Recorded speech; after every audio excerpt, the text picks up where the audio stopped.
આજની ભાગદોડવાળી લાઈફસ્ટાઈલમાં લગ્નને કેટલાય વર્ષો વીતવા છતાં પણ બાળકો ન થવાની સમસ્યા ઝડપથી વધી રહી છે। પહેલા તો ઇનફર્ટિલિટીની સમસ્યા મોટી ઉંમરના કપલ્સમાં જોવા મળતી હતી, પણ હવે તો 25 થી 30 વર્ષની ઉંમરના કપલ્સમાં પણ આ સમસ્યા જોવા મળી રહી છે, જેનું કારણ છે બદલાતી લાઈફસ્ટાઈલ, વધારે તણાવ, ખોટી ખાણીપીણી અને મોડું ફેમિલી પ્લાનિંગ જેવી અનેક બાબતો। તો ચાલો જાણીએ લગ્નના કેટલા સમય બાદ બાળક થઈ જવું જોઈએ, ક્યારે મળે છે ઇનફર્ટિલિટીના સંકેતો। ભારત જેવા દેશમાં ઇનફર્ટિલિટીની સ્થિતિ ઘણીવાર માનસિક તણાવ, શરમ અને સામાજિક પ્રેશરનું કારણ બની જાય છે। આ જ કારણ છે કે કેટલાય કપલ સમય રહેતા ડોક્ટરની મદદ લેતા નથી અને સમસ્યા વધારે ગંભીર થઈ જાય છે। મોટાભાગે લોકોને સવાલ હોય છે કે લગ્નના કેટલા સમય બાદ બાળક થવું સામાન્ય માનવામાં આવે છે। જો લાખ કોશિશ કરવા છતાં પણ પ્રેગ્નન્સી કન્સીવ નથી થઈ રહી તો શું કરવું, તેની સાથે જ ક્યારે આ સમસ્યાને લઈને ડોક્ટરને મળવું જોઈએ, આ અમુક એવા સવાલ છે જે આજકાલના કપલ્સના મનમાં ફરતા હોય છે।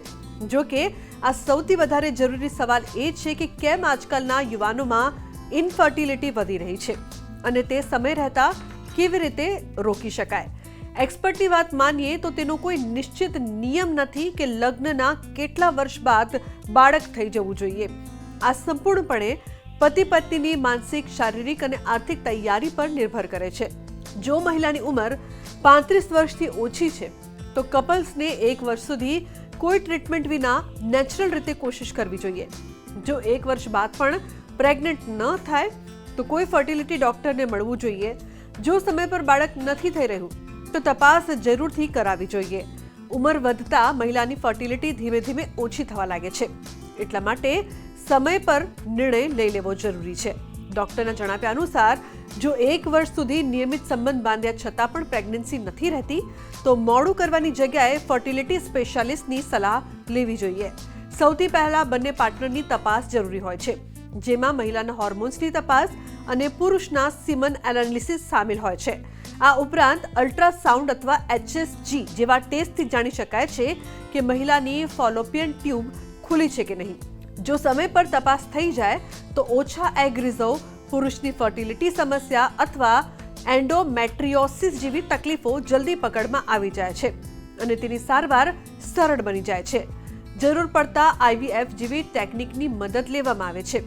જો પતિ પત્ની 1 વર્ષ સુધી કોઈપણ પ્રોટેક્શન વિના પ્રેગ્નન્સી કન્સીવ કરવાની કોશિશ કરી રહ્યા છે અને તેમ છતાં પ્રેગ્નન્સી નથી રહેતી તો તેમને ડોક્ટરને જલ્દી મળી લેવું જોઈએ।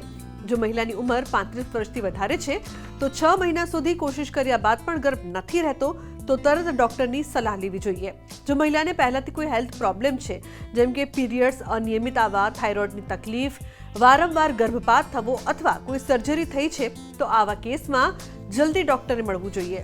સમયસર ડોક્ટરને મળવાથી સારવાર જલ્દી શરૂ થાય છે અને પ્રેગ્નન્સીના ચાન્સ વધે છે, સાથે જ મનનો ભાર પણ હળવો થાય છે। આજકાલના કેટલાય યુવાન કપલ્સને બાળકો પેદા કરવામાં તકલીફ આવી રહી છે। તેના પાછળના કારણો છે, જેમાં મુખ્યત્વે લાઇફસ્ટાઇલ અને પર્યાવરણની અસર છે।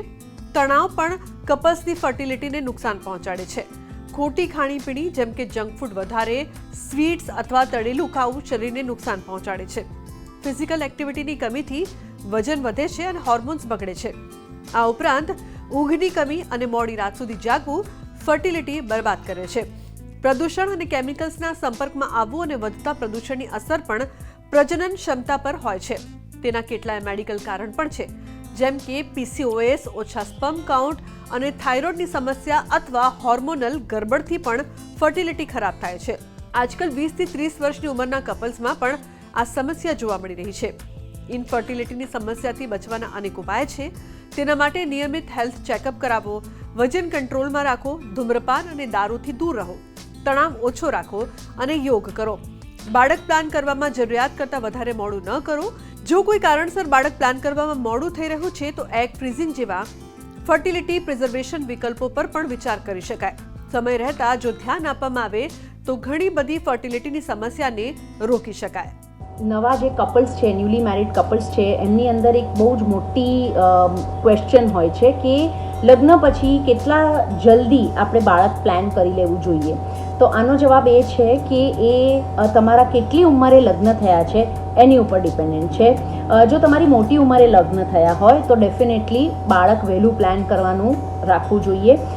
એના સિવાય ઓછી ઉંમરના પણ જે દંપતીઓ છે આજકાલ એમનામાં પણ આપણે જોઈએ છે કે ઓવેરિયન રિઝર્વ અને જે સ્પર્મ્સની ક્વોલિટી છે એ બહુ જ વહેલી ખરાબ થવાની ચાલુ થઈ ગઈ છે. એટલે દરેક જે સ્ત્રી પુરુષ હોય 25-26 વર્ષની ઉંમર થાય એટલે એકવાર જરૂરથી ઇવન લગ્ન થતાં પહેલાં તમે તમારા ગાયનેકોલોજીસ્ટ કાં તો મેલ્સ હોય તો એમના યુરોલોજીસ્ટ પાસે જઈ અને ફર્ટિલિટીનું એક એસેસમેન્ટ કરાવવું ખૂબ જ જરૂરી છે, ખૂબ જ અગત્યનું છે, જેથી કરીને જો કોઈ તકલીફ હોય તો એની ટ્રીટમેન્ટ વહેલી થાય અને લગ્ન પછી બાળક થવામાં તકલીફ ઓછી પડે. તો આજના અમારા આ અહેવાલમાં બસ આટલું. ફરી મળીશું એક નવી અને મહત્વપૂર્ણ જાણકારીની સાથે, પરંતુ આ ખૂબ જ મહત્વની અને અગત્યની જાણકારી વધુમાં વધુ લાઇક કરીને વિડીયોને વધુમાં વધુ શેર કરો, જેથી બીજા લોકો સુધી પણ આ માહિતી પહોંચી શકે. નમસ્કાર.